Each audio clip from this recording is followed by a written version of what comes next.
यज्ञ का ज्ञान विज्ञान। इसमें गुरुदेव आज हमें बताते हैं यज्ञ में सहयोग करना कर्तव्य है। गुरुदेव बताते हैं आज की प्रचंड असुरता का समाधान करने के लिए सद्बुद्धि रूपिणी गायत्री माता और त्याग में प्रेम के प्रति यज्ञ पिता का 10 दिशाओं में तुमुल घोष करना आवश्यक, अनिवार्य और अवश्यम भावी है। यह हो रहा है, होने वाला है और होगा ही। गायत्री परिवार के ऊपर यह श्रेय भार अनायास ही अप्रत्याशित रूप से आ पड़ा है।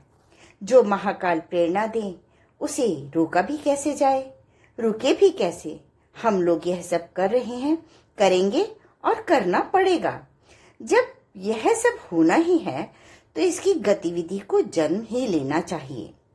हमें पूर्ण दृढ़ता श्रद्धा से आत्मनिर्माण, चरित्र गठन, नैतिकता, सद्बुद्धि, त्यागमय प्रेम, आस्तिकता, मानवता, कर्तव्य पालन, विश्व बंधुत्व, सत्य, न्याय, प्रेम से परिपूर्ण इस महान सांस्कृतिक पुनरुत्थान के कार्यक्रम को आगे बढ़ाना ही है। गुरुदेव बताते हैं कि यज्ञ की उपेक्षा करना, निंदा करना, असहयोग करना या उसमें विघ्न उत्पन्न करना बहुत ही निंदनीय बात है। शास्त्रकारों ने ऐसे लोगों की निंदा की है और उन्हें अधोगामी बताया है। ऐसी बुराई से बचने का सभी को प्रयत्न करना चाहिए। यथासंभव स्वयं यज्ञ करना उचित है तो कम से कम दूसरों के प्रयत्न में उत्साहजनक सहयोग तो अवश्य ही करना चाहिए। राजा वेन ने एक बार घोषणा कर दी थी, न यष्टव्यम न दातव्यम न होतव्यम द्विजः क्वचित। भागवत में इस तरह कहा गया है कि उनके राज्य में यज्ञ और दान ना हो। उनकी यह नीति ही उन्हें दुर्गति तक ले गई। गीता में भगवान ने यज्ञ रहित मनुष्य की भर्त्सना करते हुए कहा है कि ऐसे मनुष्यों के लोक और परलोक दोनों बिगड़ते हैं।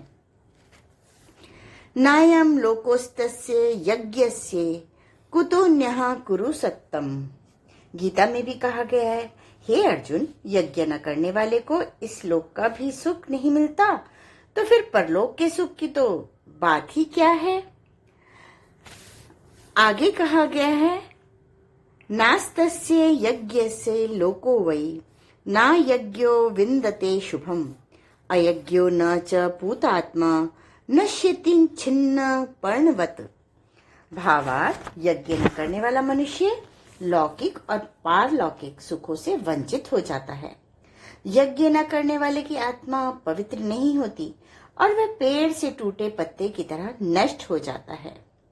कृष्ण यजुर्वेद में भी कहा गया है, या वै प्रजा यज्ञे अनन्वा भक्ता पराभूता वैतः एवमे वैतद्या इमः प्रजा अपराभूतास्ता यज्ञ मुख आभजन्ति। अर्थात जो लोग यज्ञ में सहयोग नहीं करते वे निंदनीय हैं। यज्ञ में सहयोग करने वाले लोग ही प्रशंसा के पात्र हैं। इसीलिए यज्ञ की ना तो उपेक्षा करनी चाहिए और ना उसका कभी असहयोग करना चाहिए। वरन जहाँ सुन पाए कि अमुक जगह यज्ञ हो रहा है वहां बिना बुलाए भी जा पहुंचे और श्रद्धा पूर्वक परमार्थ बुद्धि में उसमें सहयोग करें। कहा भी गया है, अनाहूतो धर्म व्रजेत, बिना बुलाए भी यज्ञ में सम्मिलित हो जाएं। जो लोग सार्वजनिक यज्ञों की व्यवस्था करते हैं उन्हें एक बात की ध्यान रखना चाहिए कि यज्ञ के निमित्त संग्रहित हुए या दान में आए हुए धन में से एक भी पाई स्वार्थ में बिल्कुल न लगाएं, क्योंकि यज्ञ के धन में से चुराया गया पैसा मनुष्य की घोर दुर्गति का कारण होता है। आज के स्वाध्याय का क्रम यही समाप्त होता है। अगले क्रम में गुरुदेव हमें बताएंगे यज्ञ में रही त्रुटियां। धन्यवाद।